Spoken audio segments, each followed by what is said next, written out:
I'll start with this. A couple of years ago, an event planner called me because I was going to do a speaking event. She called and she said, I'm really struggling with how to write about you on the little flyer. And I thought, well, what's the struggle? And she said, well, I saw you speak, and I'm going to call you a researcher, I think, but I'm afraid if I call you a researcher, no one will come because they'll think you're boring and irrelevant. And I was like, okay. And she said, but the thing I liked about your talk is, you're a storyteller, so I think what I'll do is just call you a storyteller. And of course, the academic, insecure part of me was like, you're going to call me a what? And she said, I'm going to call you a storyteller. And I was like, oh, why not Magic Pixie? I was like, let me think about this for a second. And so I tried to call deep on my courage, and I thought, I am a storyteller. I'm a qualitative researcher. I collect stories. That's what I do. And maybe stories are just data with a soul, and maybe I'm just a storyteller. So I said, you know what? Why don't you just say I'm a researcher storyteller? And she went, there's no such thing. So I'm a researcher or storyteller.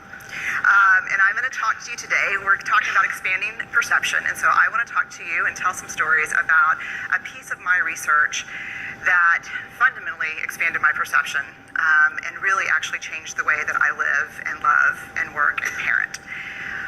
And this is where my story starts.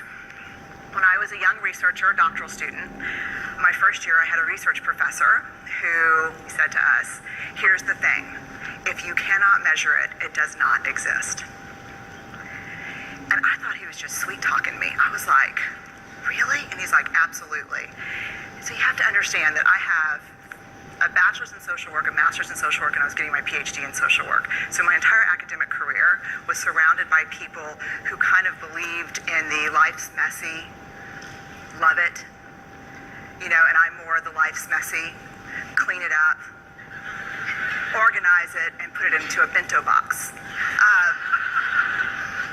And so to think that I had found my way, to found a career that takes me, really one of the big sayings in social work is lean into the discomfort of the work. And I'm like, knock discomfort upside the head and move it over and get all A's. That was my mantra. So I was very excited about this. And so I thought, you know what?